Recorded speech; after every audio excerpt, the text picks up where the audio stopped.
Hi guys, welcome! In this video, we'll dive into Thor's DPS build for PvP.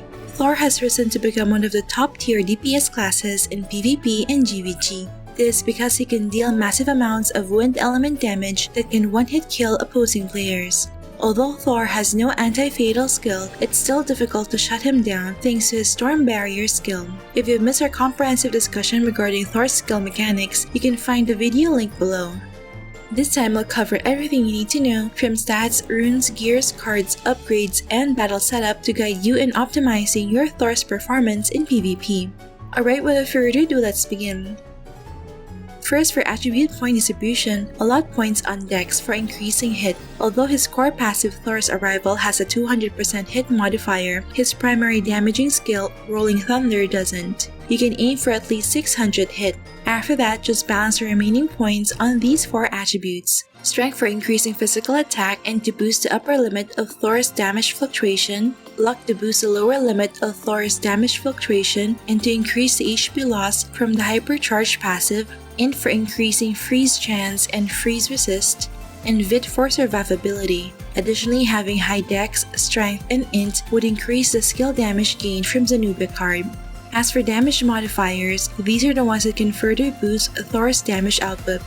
As for defensive stats, you just need to focus on increasing your wind damage reduction and abnormal status resist. Up next, let's take a look at Thor's runes. Maxing out his core passive skill to level 7 is a must for PvP as it increases the frequency of his attacks and prevents him from being interrupted while channeling skills. If you've already activated the second line of all his runes, then you may aim for a high first line value for the following runes. First is the Memory of Windstar rune, to be able to cast Lightning Cling from a range of up to 10 meters. Second is the Oracle Descent rune, to increase Storm Barrier's shield value by up to 20% of Thor's max HP. Third is the Deity's Blessing rune, to boost Thor's strength and luck by up to 10 points per second upon channeling lightning power. Fourth is the Dusk Finale rune, to increase the enemy's variable cast time by up to 1 second for each stack of electric charge debuff they have. Fifth is the Echo of Stormstar rune, to enhance Trial of Storms damage based on the amount of electric charge stacks on the target. And last priority is Eternal Soul Star rune, since Ultra Lightning is seldom used in PvP. As for attribute runes, prioritize leveling up the following for improving damage. And for arcane runes, I recommend getting the White Blade rune and War Preparedness rune.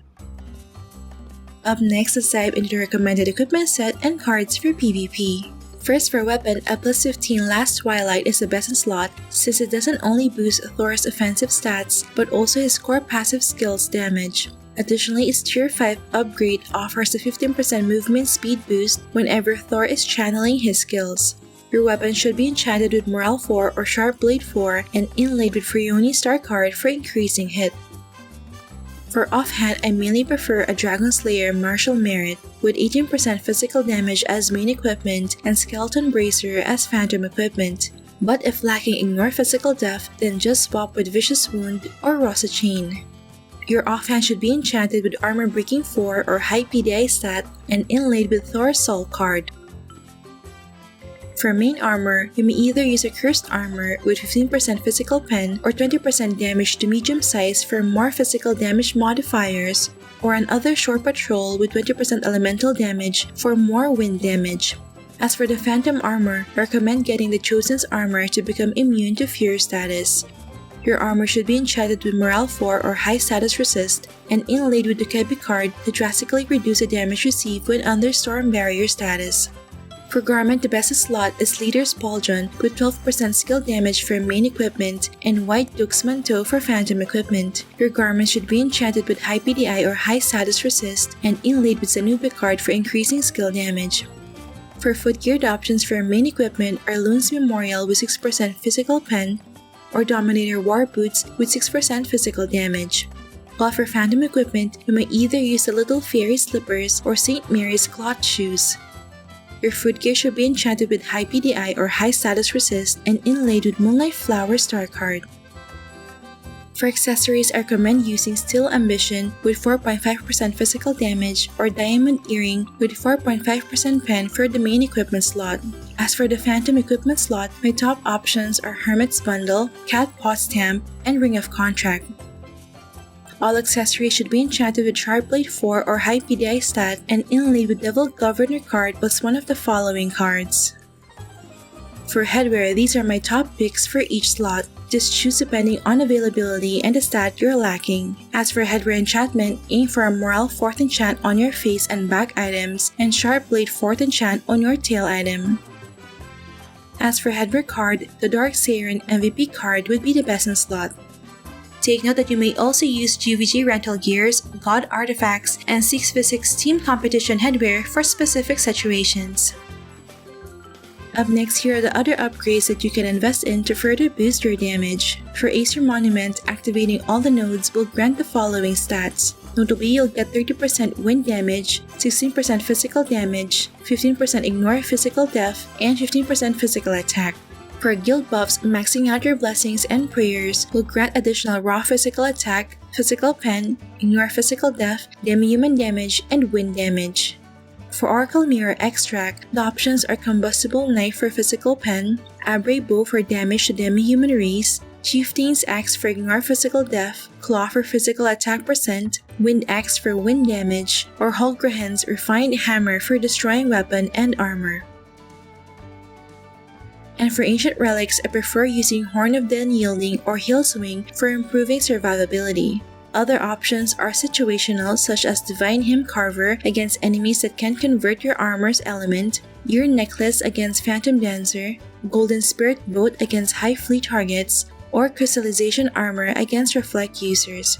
I don't think Horn of the Watcher is essential for Thor since his core passive can already target hiding enemies, and he can also cast Trial of Storm to reveal hiding enemies and prevent them from hiding.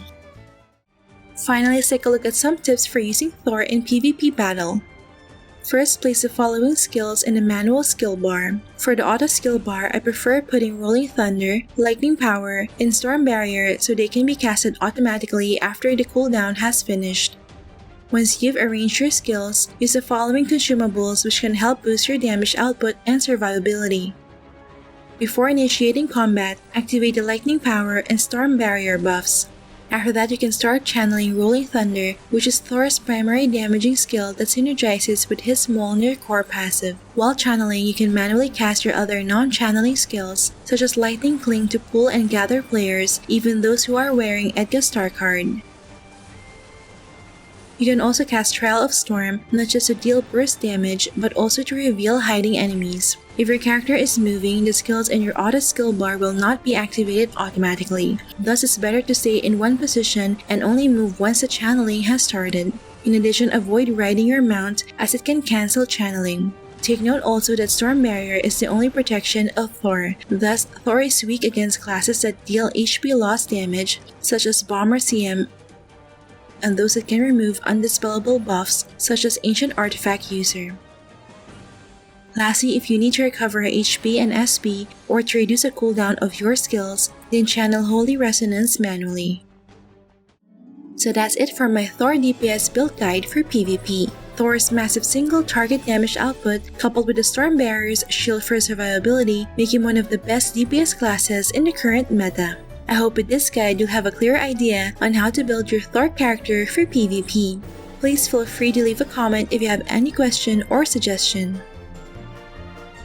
Alright, that's it for this video guys. Don't forget to like if you enjoyed watching this guide. If you're new here, I would love for you to consider subscribing by hitting the red subscribe button down below.